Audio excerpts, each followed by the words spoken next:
I'm Grant Allen, and I'm the lead designer. So, Grant, where did the idea for Illusion Island come from? I would say the idea came from a love of the Fab Four, and also a love for platforming games, Metroidvania games, and also a love for Disney parks, really. So, what did you guys learn from Battletoads? What was your biggest takeaway from that game that you've brought with you and improved upon in Illusion Island? Show the journey is what I would say. So, it's something that early on when we were working with Disney, it was very much like, it's fine to show the finished product or the finished idea, but understanding the journey and how you got to there is almost as important to figure out if there's are going to be any issues down the line. And I'd say don't run before you can walk, I say. But, yeah. So many games are, pivoting to 3D, or they go the really retro pixel look. You guys are one of the few studios that actually does hand-drawn, frame-by-frame animation. Yes, we are the idiots that do that. Yep, I just love it. I think a whole thing about the studio is being able to produce things that feel like you're playing a cartoon.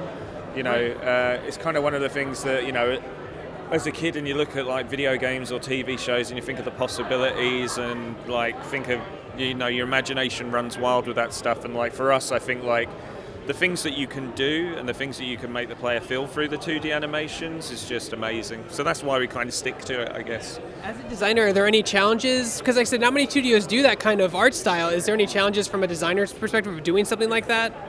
Yes, lots. But a lot of the issues that we do get, because we do 2D animation, there's ways kind of to resolve them quickly. So say, for example, the game's based around the movement and the freedom and flow of movement that we have. So making sure that how the characters move and making sure that works with movement speeds or how fast they're falling down the wall. It's difficult to do to begin with, but as soon as you get pencil test animations in, you can then see it and you can see where the problems are straight away, which is nice, because we could build half the world, we could build half the game and art half the game just as a sketch and still be able to know what the game's going to feel like very, very early on, which is amazing. I know that the big thing about the hand-drawn part is that if there does an animation that needs to be fixed, you can't just adjust some key points in the model. You have to redraw everything, correct? Yes, there are, I think some of our animators might have some grey hairs. So one of the things I didn't realize before seeing it played here is that it's a little more, I don't like to use this word, Metroidvania than I had anticipated it would be.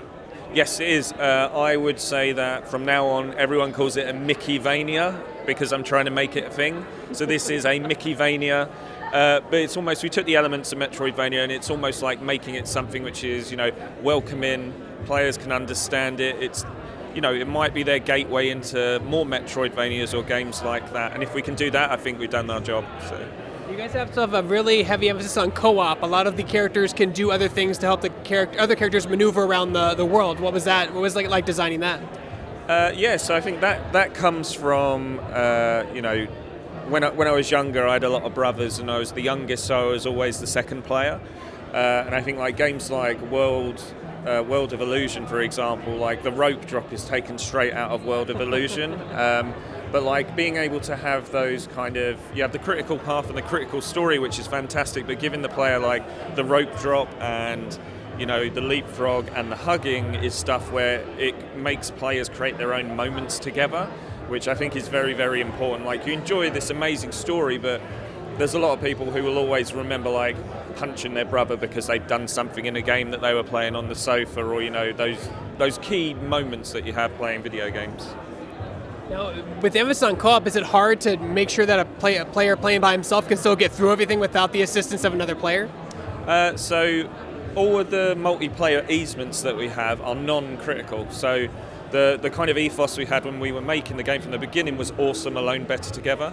So you can play through the whole game and have an awesome time by yourself, but equally it's better when you play together and you can have those additional moments and interactions with each other. It's been a hot minute since we've seen Goofy, Minnie, Donald, and Mickey in anything, let alone a video game. Any pressure when working with these characters in your project? Yes. There was a lot of pressure. Very, very early on, personally, I tried to disconnect myself from the characters and just be right, focus on the movement, focus on it being a good game. And then slowly over time, cracks started forming when the animations came in and the art came in, and it's like you have to embrace it. You have to embrace it. It's these characters that everyone knows and loves, and it's like you just want to do them justice. Now the camera, like when I first saw the trailer for this game, the camera seemed really far out. Can you talk a little about that design philosophy you have? Because for most games, it's a very zoomed out camera. You can see a lot of the screen space.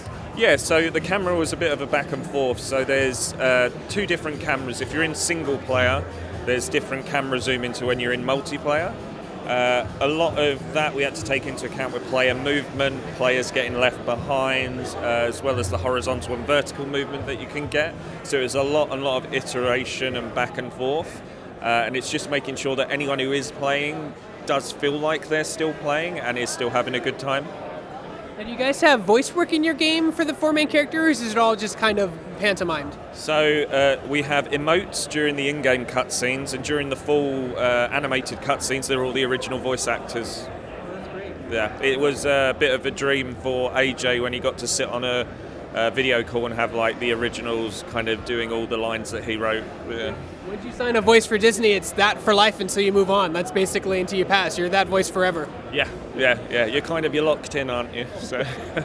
So what are you most excited about for people to experience with Illusion Island?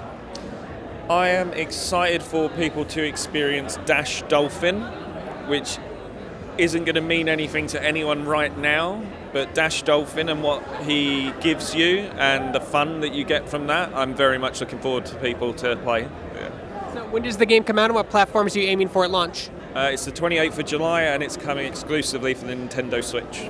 Any plans for PC, Xbox, PlayStation in the future? Just Switch is where we're focusing at the moment. And like, just because I have to ask, like, Battletoads was such a beautiful game. This game's also beautiful, like you said, that hand-drawn animation, and now you're working with Disney. Can we get you guys to do a beat-em-up X-Men game in your style? Yeah, I mean, I'll ask them. I'd love to see it. I think you guys would be perfect for it. Yeah, I mean, I could see, like, I'm a big Nightcrawler fan, so, you know, I could see that happening, yeah.